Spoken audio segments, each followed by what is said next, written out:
All right, so we are going to connect Codex to Fusion 360. This is how we're going to do it. We are going to go over here to your top right where your profile picture is. You're going to go down to Preferences.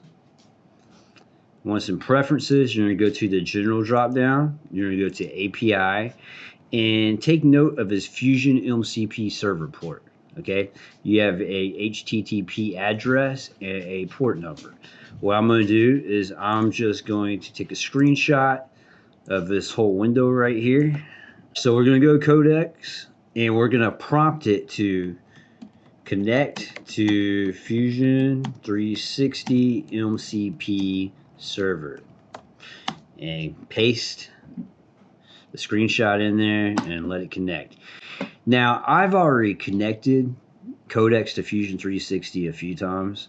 First time you do it, once it connects, it's going to go through a process. It's going to run some commands. You're going to have to accept it. Like right down here, it's popping up. It says, I'm going to hit allow, right? And it's going to do its thing. It's going to pop up a few times. Hey, do you want me to do this? Is it okay if I read the Fusion MCP and hit yes? It's going to connect to the, then it's responding to the HTTP address I gave it. And so now it's saying it could connect.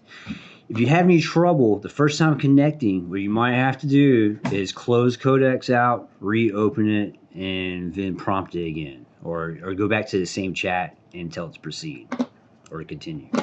And that should work pretty good. But anyways, it's connected. That's all you gotta do. And now we are connected to Fusion 360. So I'm gonna close this out. Okay, so we are going to test Codex and see if it could draw this part. This is kind of a difficult part. I'm not really sure if it could actually do it. Okay, so I'm going to take a screenshot of these dimensions. I'm not really sure Codex can draw this up, but let's find out. Okay, so I'm going to go to Codex, and I'm going to tell it, draw this part based off of these dimensions. Okay, so there's actually some missing dimensions on the chamfers. Let's tell it if the chamfer isn't defined, draw it as a 45-degree 0.03 thousandths of an inch wide. I'm reading the active Fusion file so I don't accidentally draw into the wrong document. This print looks like a turn part with a cylindrical thread, there's no thread, bore detail with a hex section.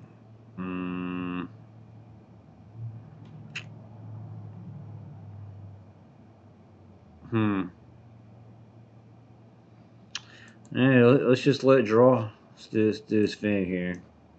Okay, so Codex says I'll reconnect to Fusion for this and use the Fusion modeling workflow. I'm going to turn the drawing into a revolved shaft nut style using 0.3 inch 45-degree chamfers anywhere the print leaves the chamfer size open. I'm reading the active Fusion file so I don't actually draw the wrong document. This print looks like a turn part with a cylindrical board, thread detail, and an outer hex section. There's no hex. So I'll build it as a Dimension 3D solid rather than a flat tracing. I'm going to use the active untitled document, and a couple of dimensions in the screenshot are visually crowded. So I'm making the conservative interpretation that 6 1/4 inches overall. Ooh, that's wrong. Let's see. Is it 6? Yeah, it's 6 inches overall. Okay. Let's correct it. Let's stop it. The overall length is 6 inches. All right. Let's make sure it understands. It was kind of a crowded print, so we'll see what happens here. Okay, got it. Overall length exactly 6 inches. I'll correct the model and use the controlling length.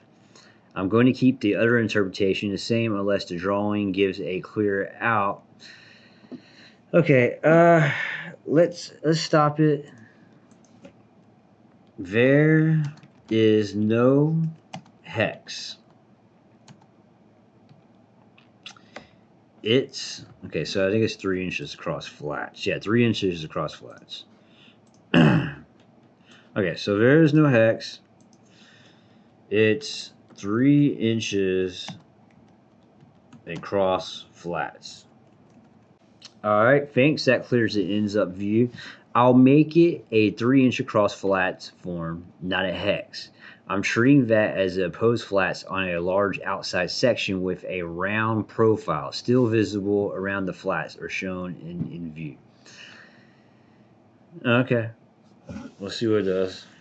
Okay, so Codex says I'm going to build a controllable geometry now. Overall length, step diameters, 3 inch flats, divisible bore and counterbore rings, and the same in groove stack. The print is a bit compressed and around the internal edges, so I'll name the features with the assumed dimensions to make it easy if you want a correction. Okay. The first pass is in Fusion. I'm doing a dimensional sanity check, and especially with the 3 inch flats, the 6 inch overall length, because those are 2 places where the API direction mistake can hide. Alright. Sandy check caught a bad first pass body. Fusion picked the wrong Revolve region and only kept a small segment. I'm going to rebuild it cleanly now and select the largest profile explicitly. Then recheck the dimensions before calling it done. Alright.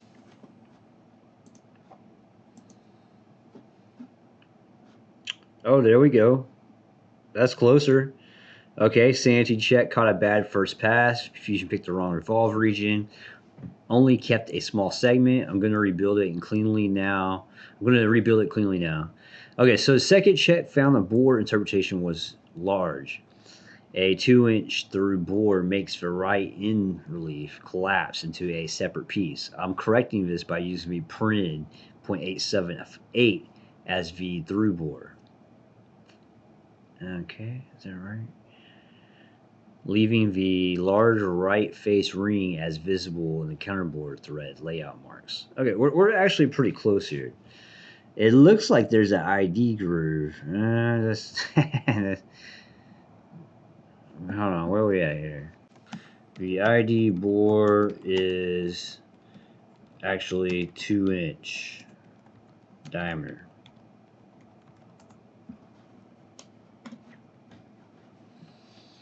See what it's doing is actually looking at the print. If you look at it right here, it's hidden, which that's not really the right. It's not the correct route to go, but it's doing it. So notice how it's problem solving. That's the problem solving method. It goes through, it actually draws up each one of these lines, and it's trying to pick which one looks like it's the right scale, and it's comparing it to the bore ID. I don't know how it originally got that 0.878, but we'll look into that more. This is actually pretty close here.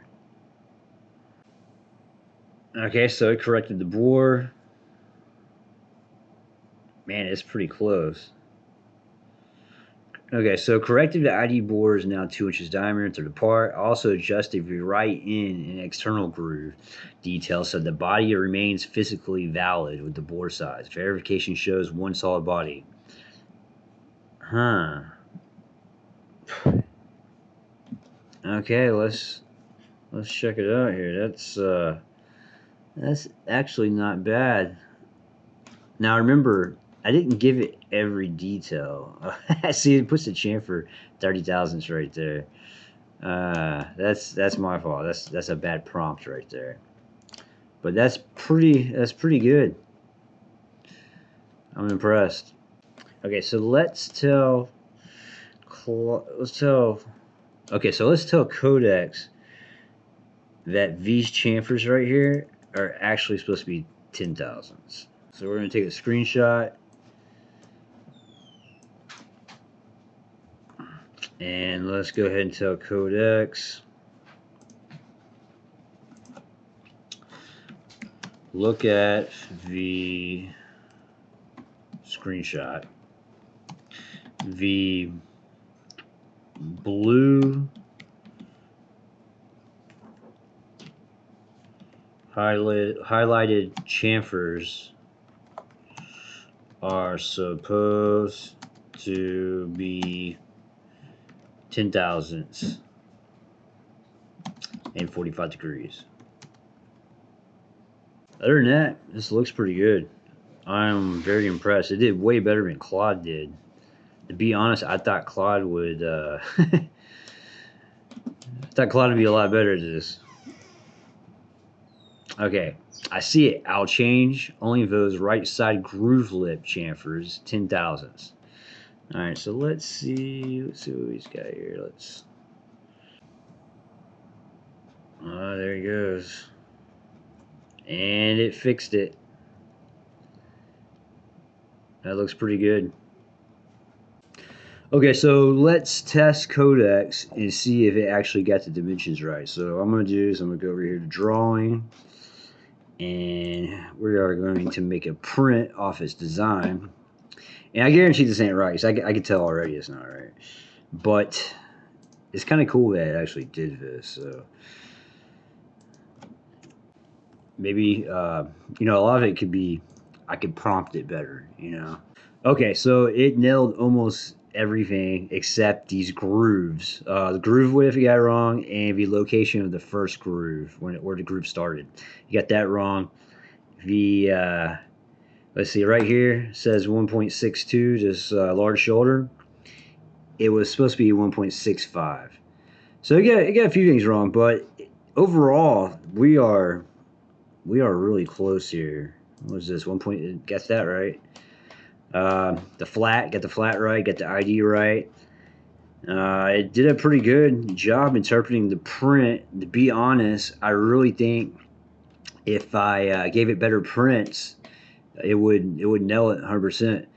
And also keep in mind, we could train Codex how to read prints too. So if we did this a few times and created a skill, and where it basically taught itself how to read prints and drawings and what to look out for, I really think we could train it to read prints. But it looks pretty good.